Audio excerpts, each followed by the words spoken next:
বাংলায় কোনো জায়গায় মুক্তি করা হয়নি বা দেওয়া হয়নি। বাংলার ইতিহাস বাংলার মানুষের জানার অবশ্যই অধিকার আছে। সত্য মিথ্যে যাচাই তো পরের কথা, বাট জানতে দেওয়াটা প্রত্যেকটা নাগরিক, জানার তো প্রত্যেক নাগরিকের অধিকার। সাধারণ নাগরিকের প্রথমত হচ্ছে জানা অধিকার। প্রত্যেক মিথ্যে যাচাই করার তো যার যার নিজস্ব চিন্তাধারা আছে, সে সেইভাবে সেটা বিচার করবে। বাট জানার অধিকার সবার আছে, সেই হিসাবে আমার মনে হয় এই জিনিসটা সবার দেখতে পাওয়ার অধিকার আছে। আমরা একটা বাঙালি বলি, আমরা একটা মানে বেঙ্গলে থাকছি। আমরা যদি আমাদের ইতিহাসকে যদি না ভালোভাবে জানি, তাহলে এটা কি আমরা মানে বেঙ্গলে থেকে আমরা কি করে নিতে পারছি? তো আমার তো এটা ইচ্ছা যে সিনেমাটা রিলিজ করা উচিত বেঙ্গলে। আমাদের বাঙালি, এটা আমাদের মধ্যে সত্যি একটা আটকাচ্ছে, যেটা কেন আমাদেরকে পৌঁছে দেওয়া হচ্ছে না। তো আমরা এটাই চাইবো যাতে দেওয়া হোক। নমস্কার, আমি সিদ্ধার্থ। বেঙ্গল লিবার্টি পর্দায় আপনাদেরকে স্বাগত। আবার একবার উপস্থিত হয়েছে আজ আপনাদের সামনে। আজকে পশ্চিমবঙ্গে একটা সিনেমা হলে বেঙ্গল ভাইসকে খুঁজে পাওয়া যাচ্ছে না, জানেন? এই বিষয়ে আমরা আজকে সাধারণ মানুষের প্রতিক্রিয়া নেব, দেখবো তারা কি বলে। আমরা হল কর্তৃপক্ষের সাথেও কথা বলবো এবং দেখবো কি তাদের প্রতিক্রিয়া। আপনি কি সিনেমা হল কর্তৃপক্ষের? বেঙ্গল ফাইলস রিলিজ করার কথা ছিল, কিন্তু বেঙ্গল ফাইলসকে যে খুঁজে পাওয়া যাচ্ছে না কোনো সিনেমা হলে, কি বলবেন? না, আপনার কাছে আগে থেকে নোটিফিকেশন ছিল যে এরকম বেঙ্গল ফাইলস? বলতে পারবো না, থানায় গিয়ে জিজ্ঞেস করবো। কেন থানায় গিয়ে কেন জিজ্ঞাসা করবো?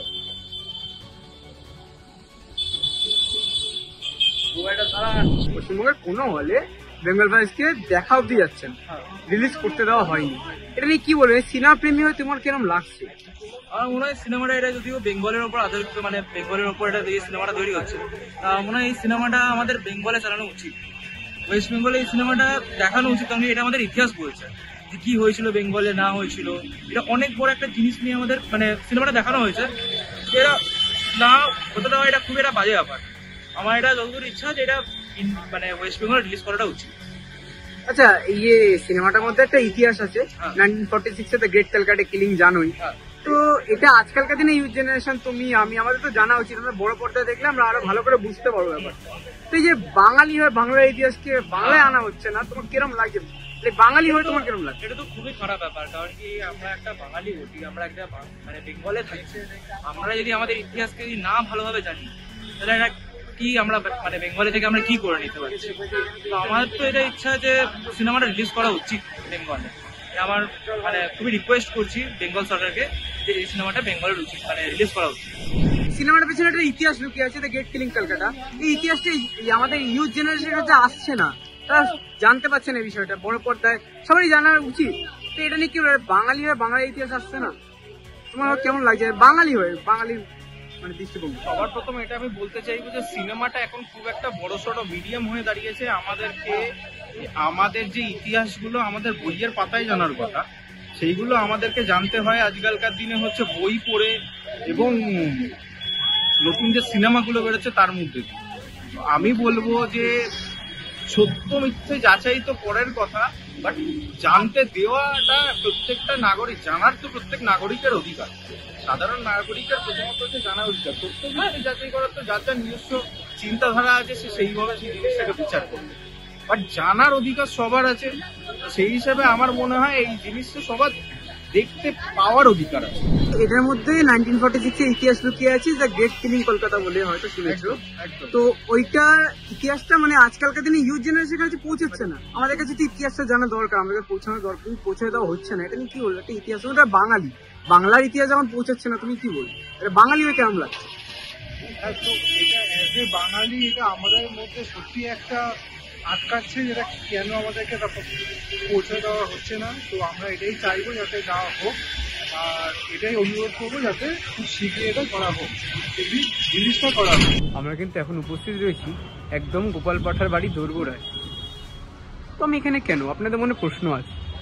আপনাদেরকে বলি, আজকে সিনেমা রিলিজ করা হলো না, এইটার নিয়ে প্রতিক্রিয়া নেব ওয়াল মুখোপাধ্যায়ের নাতি শান্তনু মুখোপাধ্যায়, জানবো তার কি মতামত। আপনাকে বেঙ্গল লিবার্টি পর্দায় স্বাগত আরো একবার। নমস্কার। বেঙ্গল ফাইলসকে রিলিজ করা হলো না, এটা নিয়ে আপনি কি বলবেন, কি প্রতিক্রিয়া আপনার? দেখুন, আমার বিশেষভাবে বলার কিছু নেই এখানে। ঘটনাটা হচ্ছে যে এটা যাদের দায়িত্ব সরকার কেন করেনি বা কেন রিলিজ হয়নি বা হল কর্তৃপক্ষ কেন নেয়নি বা কি কারণে ওনারা দেখাতে আগ্রহী নন, সেই ব্যাপারটা আমি ইন ডিটেলস বলতে পারবো না। তবে সিনেমা হওয়াতে, গোপাল মুখার্জিকে নিয়ে সিনেমা হওয়াতে আমাদের কোনো বিরোধিতা নেই। আমাদের বিরোধিতার জায়গাটায় আমরা অনর, আমরা যে জিনিসটাকে নিয়ে প্রতিবাদ করেছি সেই জায়গাটায় আমরা অনার। তবে শুনেছি গ্লোবালি সমস্ত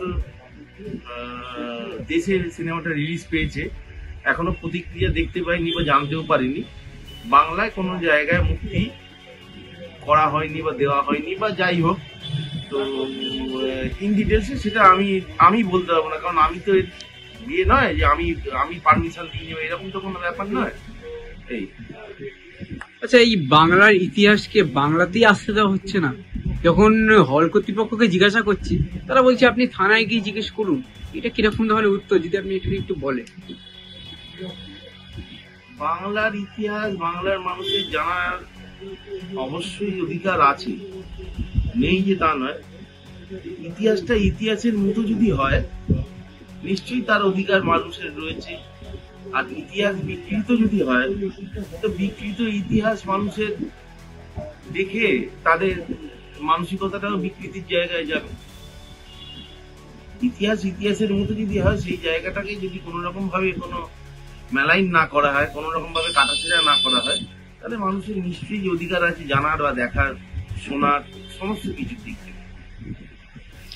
এই যে আমি সম্প্রতি কিছুক্ষণ আগে একজনকে জিজ্ঞাসা করলাম যে এখানে অনেকজন বাঙালির মানে কি বলবো যোগ দিয়েছিলেন বাঙালিরা, তাদের মধ্যে একজন হচ্ছে গোপাল মুখোপাধ্যায়। তার বাড়ি এখানে, তিনি এখানে থাকতেন।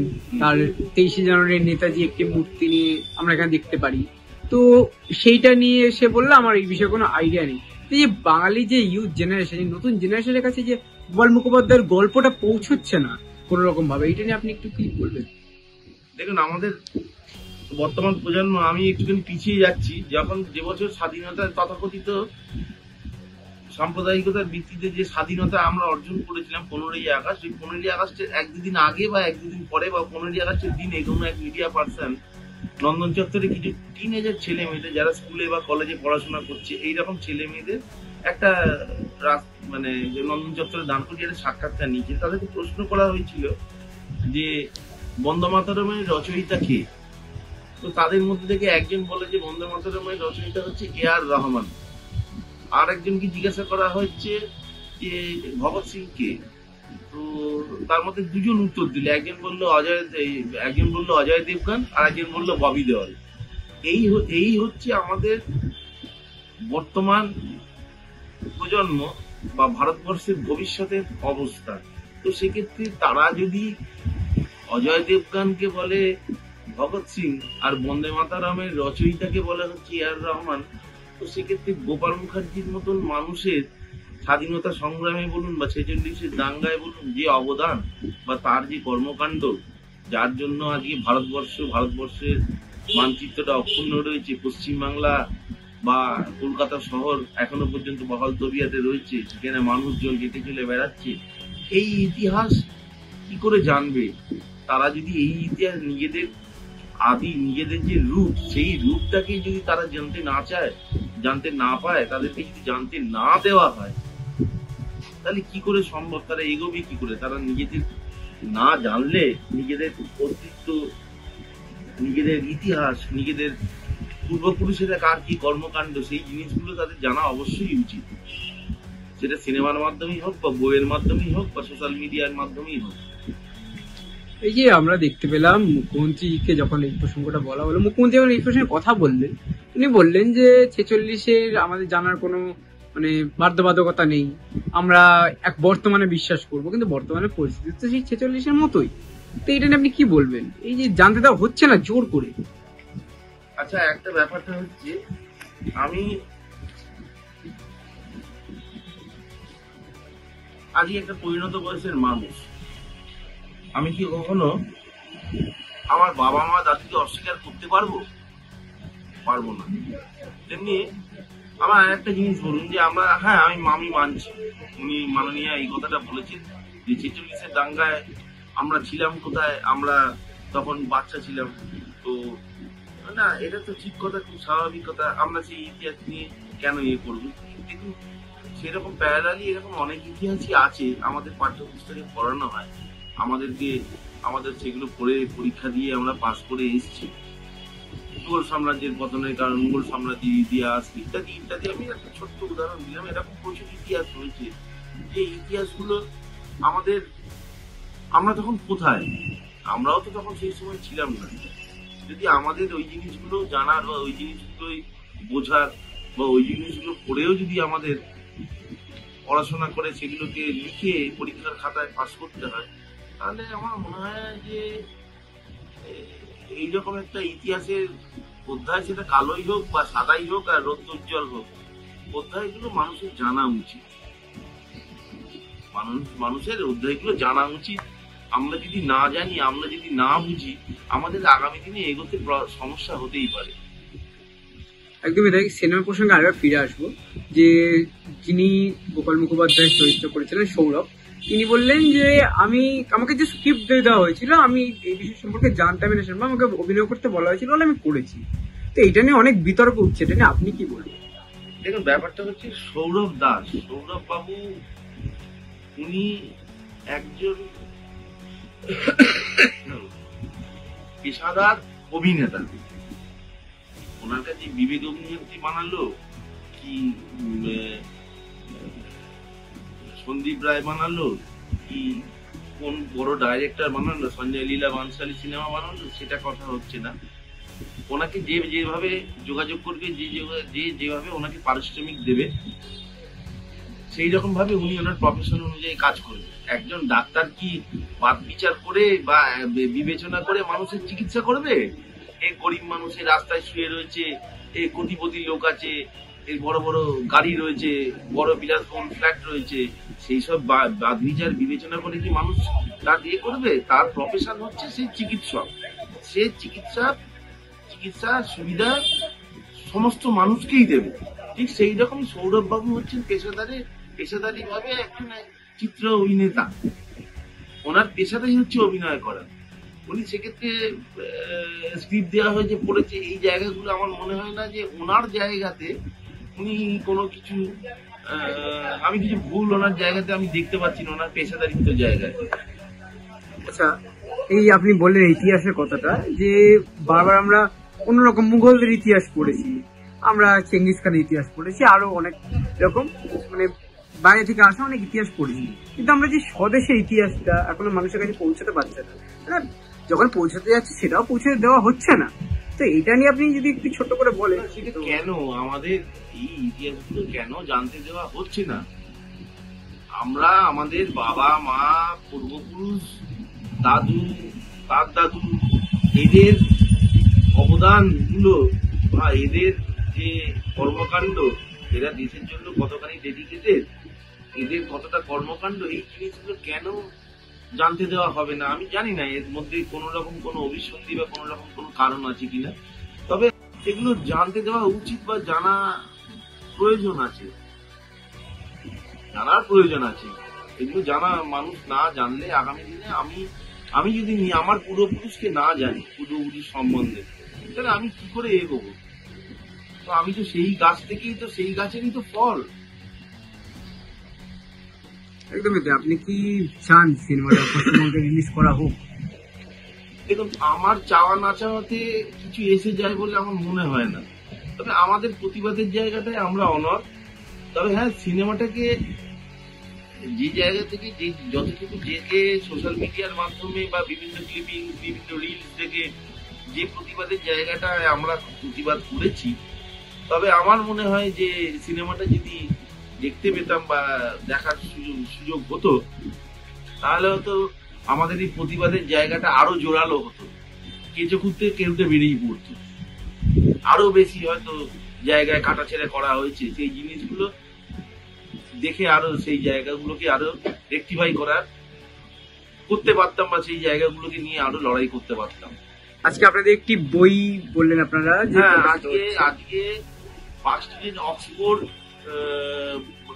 বইয়ের দোকানে দেশ পাবলিকেশনের কাছ থেকে আজকে একটা বই প্রকাশিত হচ্ছে, ওটা আবার নতুন ভাবে পাবলিশড হচ্ছে, কলকাতা কসাইখানা, যার লেখক হচ্ছে সৌরভ চক্রবর্তী।